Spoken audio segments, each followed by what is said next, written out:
அதிமுக ஆட்சி காலத்தில் ஓ பன்னீர்செல்வம் தர்மயுத்தம் நடத்தாமல் இருந்திருந்தால் அவர் மீண்டும் முதலமைச்சராக இருப்பார் என்று அமமுக பொதுச் செயலாளர் தினகரன் தெரிவித்துள்ளார்.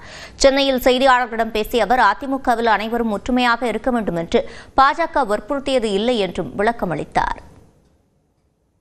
பன்னீர்செல்வம் தான் அதான் உணர்ந்து இன்றைக்கு அம்மாவின் தொண்டர்கள்லாம் ஒன்றிணைந்து எனக்கு கூட ஒன்றும் வேணாம், நான் ஒரு தொண்டராக இருக்கிறேங்கிற அளவுக்கு அவர் அன்றைக்கு தர்ம யுத்தம் நடத்தியதனால் ஏற்பட்ட பின்விளைவுகளை அவர் அதை உணர்ந்து இன்றைக்கு பேசி வருகிறார். அதிலே திரும்ப நிற்கிறதை விட தவறு செய்துவிட்டு சுயநலத்தால் பதவி வெறியால் துரோகம் செய்தவர்கள் உணராததான் இன்றைக்கு காரணமே தவிர அவர் தர்ம யுத்தம் தொடங்கியது அன்றைக்கு ஒரு வாரம் வெயிட் பண்ணியிருந்தால் அவரே கூட திரும்பவும் சீஃப் மினிஸ்டர் ஆகிருக்கலாம். அவர் தர்ம யுத்தம் தொடங்கியது அதனுடைய பின்விளைவுகளை அவர் உணர்ந்திருப்பதனால்தான் இன்றைக்கு அவர் எனக்கு ஒண்ணுமே வேணாம், நான் எல்லாம் ஒன்றா வரணும்னு சொல்லி கேட்கிறேன். வாக்காளர் பட்டியல் சிறப்பு திருத்த பணியின் உண்மை நிலையை எடுத்துரைக்கவே உச்சநீதிமன்றத்தில் அதிமுகவும் மனு தாக்கல் செய்திருப்பதாக அக்கட்சியின் பொதுச் செயலாளர் எடப்பாடி பழனிசாமி விளக்கமளித்துள்ளார். கோவையில் செய்தியாளர்களிடம் பேசிய அவர் இனி கள்ள ஓட்டு போட முடியாது என்பதால் தான் எஸ்ஐஆரை திமுக எதிர்க்கிறது என்றும் விமர்சித்தார். தவறான தகவலை திமுக பதிவு வச்சா அதை சரி செய்யணும்ல.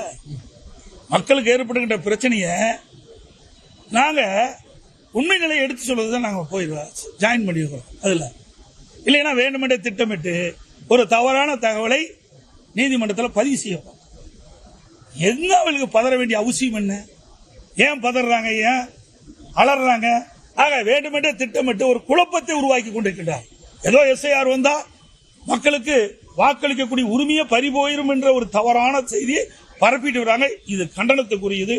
தேர்தல் நேரத்தில் கள்ள ஓட்டு போடுவதற்கு இனி முடியாது. எஸ்ஐஆர் வந்து விட்டார். அதனாலதான் இந்த குளறுபடியை, இந்த அவதூறு செய்தியை பரப்பி வர்றாங்க.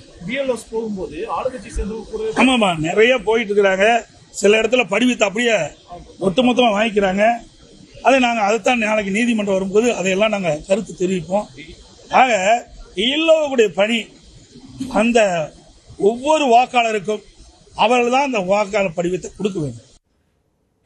வாக்காளர் பட்டியல் சிறப்பு தீவிர திருத்த பணியை முடிப்பதற்கு காலதாமதம் ஆகாது என்று அதிமுக பொதுச் செயலாளர் எடப்பாடி பழனிசாமி தெரிவித்துள்ளார். கோவையில் செய்தியாளர்களிடம் பேசிய அவர் திமுக கூட்டணி கட்சியினர் இந்த விவகாரத்தில் தவறான தகவல்களை பரப்பி வருவதாக சாடினார். ஒவ்வொரு பாகத்திற்கும் ஒரு PLO அரசு அலுவலரை நியமிக்கிறாங்க. அவள் வீடு வீடாக கொண்டு போய் அந்த படிவத்தை கொடுத்து பிறகு படிவம் பூர்த்தி செய்யப்பட்டு அதை திரும்ப பெற்று சம்பந்தப்பட்ட அதிகாரிக்கு ஒப்படைக்கிறாங்க. இதில் எந்தவித ஒரு காலதாமதம் ஏற்படுறதுக்கு வாய்ப்பே இல்லை. ஏன்னா ஒவ்வொரு முறையும் தேர்தல் வருது. தேர்தல் வருகின்ற பொழுது அந்த வாக்காளர்கள் வாக்களிப்பதற்கு அடையாள ஸ்லிப் கொடுக்குறாங்க. இப்போ 5 நாளில் கொடுத்துறாங்க. ஒரு பாகத்தில் இருக்கின்ற அனைத்து வாக்காளர்களுக்கும் 5 நாட்களில் அந்த பூத் ஸ்லிப் கொடுக்கப்பட்டு அவர்கள் போய் வாக்களிக்கிறாங்க. அப்படி இருக்கின்ற பொழுது 1 மாதம் கொடுத்திருக்கிறாங்க. ஒரு பாகத்திற்கு சுமார் 1200 வாக்குகள் என்று வைத்துக் கொண்டார் கூட சுமார் 300 வீடு தான் இருக்கும். அதுக்கு மேல இருப்பதற்கு வாய்ப்பே இல்லை. அப்படி 300 வீடு இருக்கின்ற பொழுது ஒரு நாளைக்கு 50 வீடுனா கூட 6 நாள் கூடுதல் 2 நாள் எடுத்துட்டா 8 நாள்ல இந்த படிவத்தை அனைத்து வீடுகளிலும் கொடுத்துடலாம்.